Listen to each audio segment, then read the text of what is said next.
Hello class, इस video में हम सॉल्व करेंगे डिसोल्यूशन ऑफ पार्टनरशिप चैप्टर के एमसीक्यूज। यहाँ पे हम समझेंगे थियरी से रिलेटेड इंपॉर्टेंट एमसीक्यूज और उनको सॉल्व करने के techniques.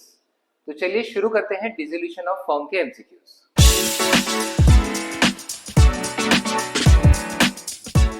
First question, on dissolution of firm investment fluctuation fund account is transferred to. अब सबसे पहले समझते हैं ये इन्वेस्टमेंट फ्लक्चुएशन फंड क्या होता है।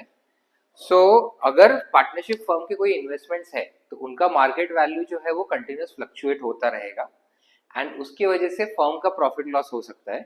तो वो लॉसेस को कवर करने के लिए ये इन्वेस्टमेंट फ्लक्चुएशन फंड बनता है। अब अगर फर्म के पास इन्वेस्टमेंट है तो इन्वेस्टमेंट के लॉस के अगेंस्ट ये आईएफएफ एडजस्ट होना चाहिए डिसोल्यूशन के टाइम पे। तो यहाँ पे ब्रैकेट में वही बोला है कि assuming investment is given in balance sheet. तो हमारे पास इन्वेस्टमेंट भी है, आईएफएफ भी है, तो ये दोनों भी अकाउंट्स रियलाइजेशन अकाउंट में ही ट्रांसफर होंगे। बट अगर कभी क्वेश्चन में दिया है कि हमारे पास आईएफएफ तो है बट हमारे पास कोई इन्वेस्टमेंट ही नहीं है, तो पुराने किसी इन्वेस्टमेंट के लिए हमने आईएफएफ बनाया होगा, इन्वेस्टमेंट वो सेल हो गया बट आईएफएफ अभी भी बुक्स में शो हो रहा है। उस सिचुएशन में वो आईएफएफ कैपिटल में डिस्ट्रीब्यूट होगा, रियलाइजेशन अकाउंट में नहीं आएगा। बट जैसे हमने डिस्कस किया ये केस में इन्वेस्टमेंट भी है, अकॉर्डिंगली ये रियलाइजेशन अकाउंट में ही रिकॉर्ड होगा आईएफएफ क्रेडिट साइड में। Next, realisation account is uh, अब रियल पर्सनल नॉमिनल में से आइडेंटिफाई करने को बोला है। तो बेसिकली अगर रियलाइजेशन अकाउंट की हम एंट्रीज देखें तो पहले तो सारे एसेट लायबिलिटी का वैल्यू या अकाउंट्स क्लोज करने के लिए एसेट्स डेबिट में रिकॉर्ड होते हैं, लायबिलिटीज क्रेडिट में। बट ये एसेट सेल होने पे क्रेडिट हो रहे हैं एंड लायबिलिटीज पे होने पे डेबिट हो रहे हैं।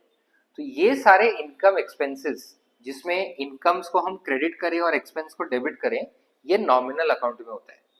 That is why realisation account जो है ये नॉमिनल अकाउंट है, इसलिए डेबिट में हम रिकॉर्ड करते हैं पेमेंट टू लायबिलिटीज और क्रेडिट में रिकॉर्ड होता है receipt from sale of assets. Next, realisation account is debited with. अब ये हमको ऑलरेडी पता है, यहाँ पे हमने डिस्कस किया कि रियलाइजेशन अकाउंट के डेबिट साइड में सारे एसेट्स रिकॉर्ड होते हैं एंड क्वेश्चन में बैलेंस शीट में जो एसेट्स दिए होंगे उसमें से कैश, बैंक, पार्टनर्स लोन और रिजर्व्स छोड़ के सारे एसेट्स यहाँ पे आते हैं। कौन से वैल्यू पे आते हैं? तो बैलेंस शीट में जो वैल्यू दिया है वही।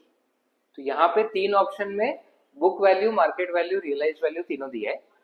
बुक वैल्यू मतलब बैलेंस शीट में जो वैल्यू दिया है क्वेश्चन में, मार्केट वैल्यू मतलब एट प्रेजेंट मार्केट में वो कितने में सेल हो सकते हैं, हुए नहीं है, हो सकते हैं। एंड रियलाइज वैल्यू मतलब एक्चुअली कितने में वो सेल हुए।